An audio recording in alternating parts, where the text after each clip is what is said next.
Back to something more positive, and over to you, Steve. Yeah, we've got two payment processors left, so we'll start with the good one, and then Steve can do the shit one. So this is Adyen. This was their Q3. They're just for people who don't know. I mean, we cover them all the time, but I'll just give you a quick rundown. So they're founded in 2006 by Peter van der Doos, CEO.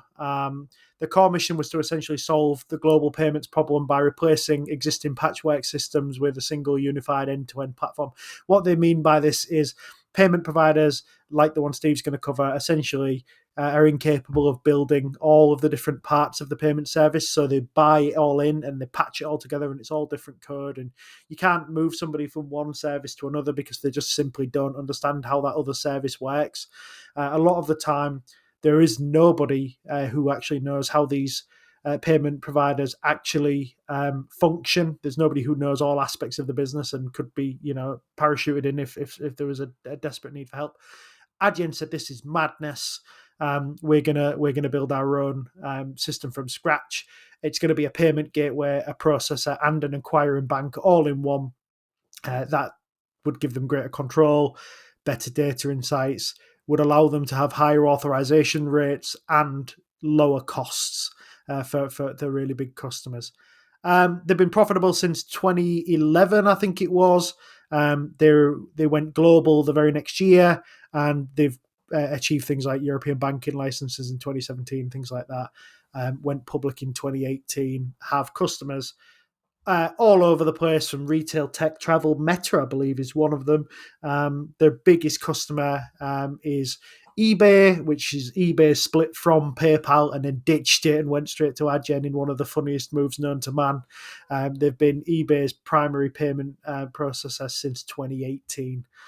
So when they say things like excluding a large partner, you just say excluding eBay, which also, Steve, had a very good report. Sales were up 10% for them. It's worth looking at. Just have a quick flick through the metrics. And so Adyen is like, it grows like clockwork, so it grows in the 20%. So you'll be surprised to hear that it grew at 20%. Revenue came in at 598 million euros. If you want it in constant currency, Steve, it'd have been 23%. Obviously, constant currency isn't Adyen's problem, so you could have either of those number, 23 or 20. Process volume, if you exclude one large customer, whoever that was, you'd be up 19%. But if you just want the as reported figure, it was 8%. So process volume was 347 billion euros.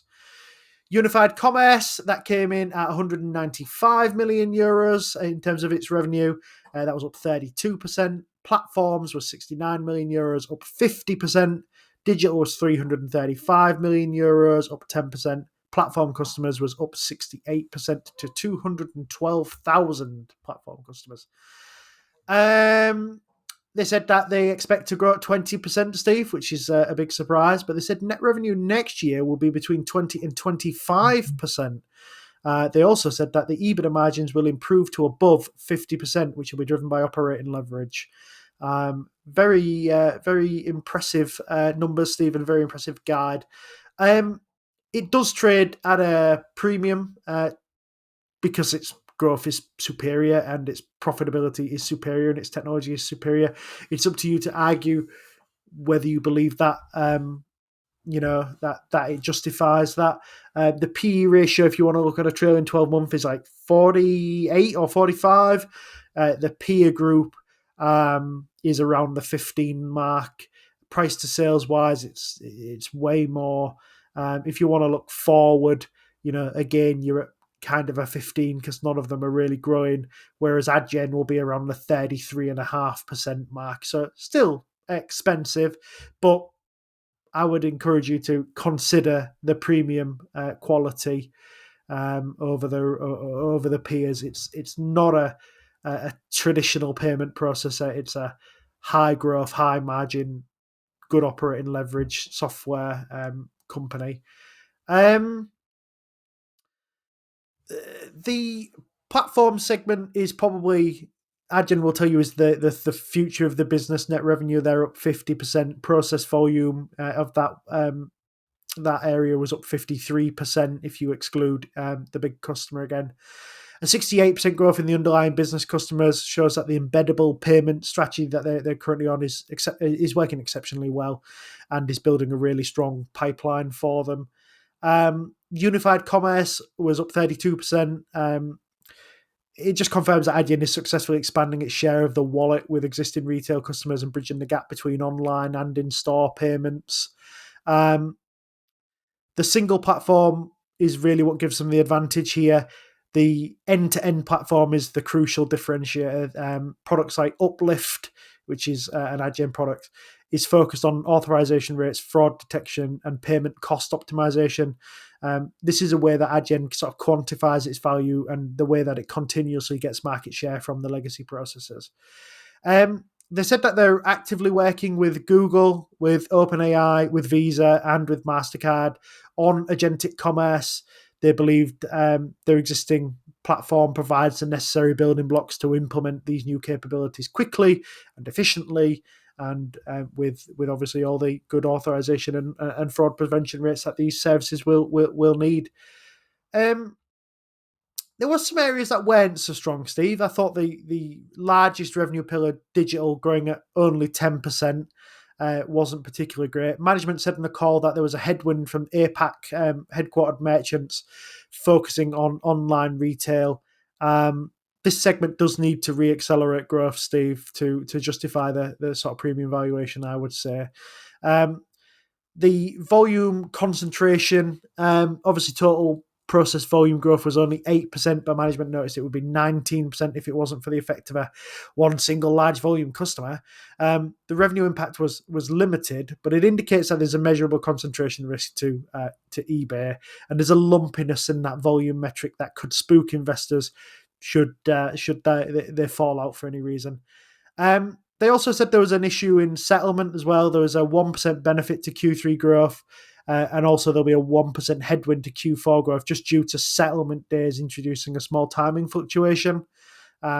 So the raw quarterly number is less pure and maybe needs a little bit of normalization. So yeah, I think there's maybe a small growth to valuation disconnect if you consider those bear thesis, but I don't think it's particularly anything massive. I think if Adyen can sustain 20% growth with the over 50% EBITDA margins, I think you're going to quickly be able to validate this premium. If the digital segment can re-accelerate as well, the case for that happening is obviously more certain. Narrative from management is that the strong growth is basically to gaining share of wallet with existing customers, but acknowledging mixed data points in the overall market. So this is, is positive. A skeptic might ask how long Adyen can sustain this, this 20% growth if the underlying growth of its enterprise customers begins to slow. I don't know if we're seeing massive sign of that, Steve, but it's there.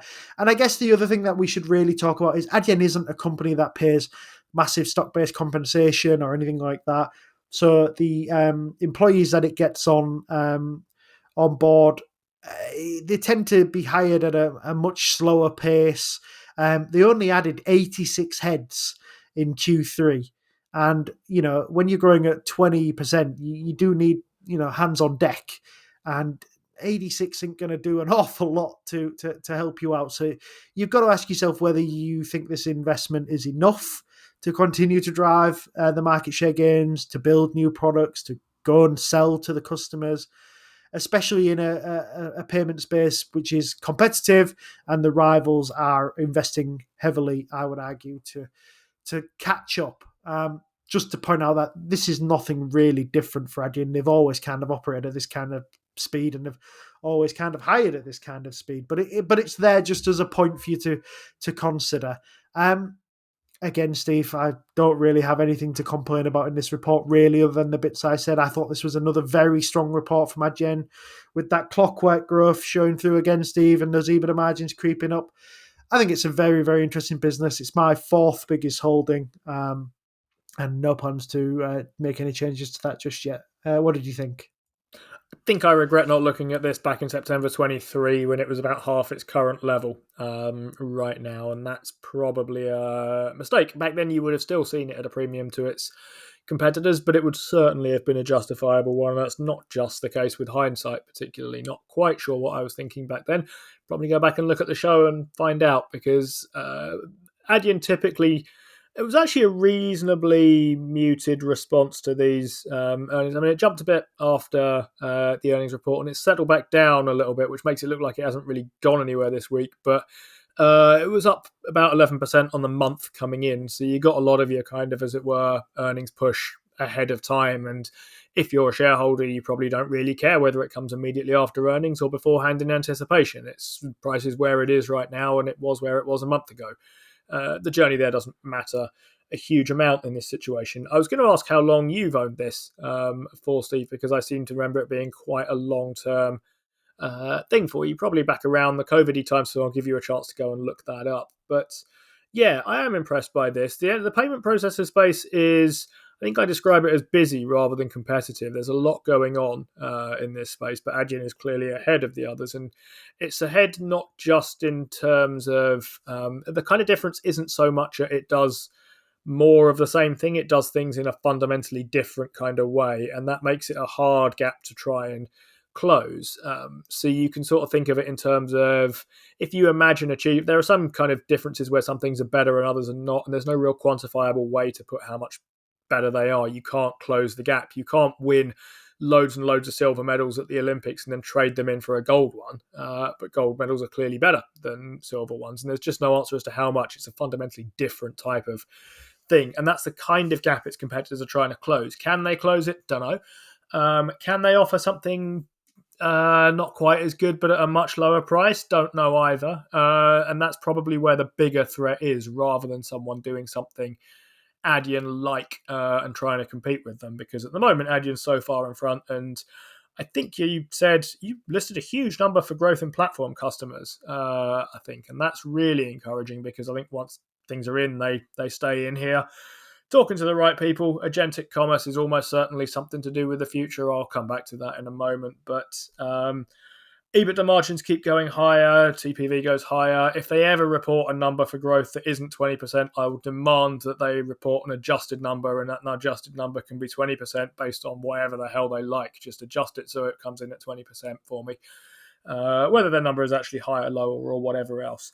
I agree the kind of big challenge at the moment is, I mean, valuation by itself isn't particularly a challenge, but valuation is a problem because it sets expectations that the company then has to try and match, and you can think of reasons why it might be harder to make them.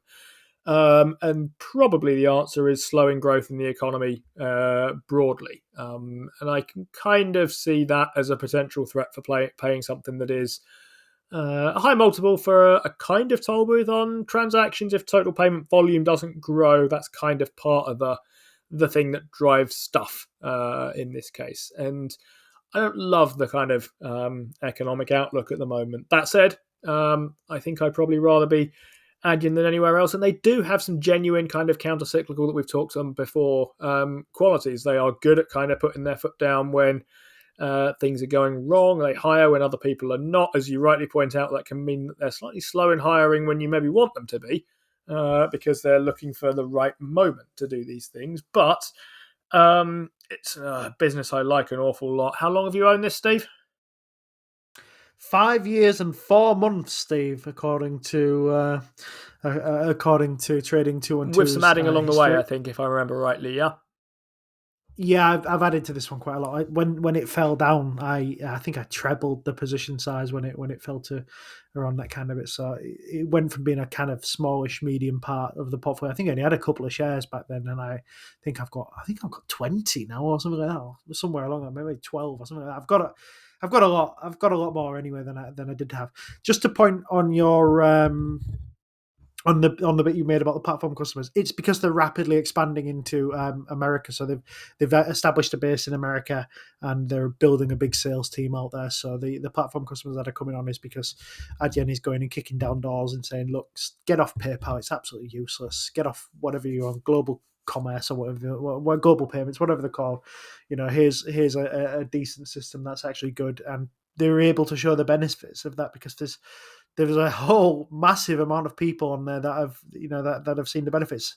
If you go and look at the case studies on their website, you'll see there's tons and tons and tons of people who say, like, I was with X and I moved to because of this, and it's endless lists of proof of concept and why people move. So we also know somebody who's used it before. Steve Bosshog used to talk to me about it a little bit when he was looking after payment provider systems for a large telecom provider in the UK, and he said that they were by far the best out of a lot of them for everything they needed, but were perhaps a little bit on the expensive side. And we acknowledge that, Steve. When we talk about Adyen, it's not the cheapest until you start putting serious volume through the network. Then it gets cheaper and cheaper. But what Adyen argue is that you get what you pay for. You pay the cheap rates, and you get bad authorization, you get bad fraud prevention, and you lose sales. That way, you pay a little bit more, you get a higher quality authorizations, better fraud prevention. And that in the long run is worth more to you as a business, and that message is taking hold now, Steve, and it's good to see. You've been watching a segment from the Playing FTSE show, brought to you in association with our favourite broker, Trading 212. For the full version of the show, check us out on Spotify, Apple, or wherever you get your podcasts. And if you open a new account with Trading 212 using the link in the description, there's a free fractional share in it for you. Just make sure that you use the code FTSE when you sign up. Terms and conditions apply, and do remember that when investing, your capital is at risk.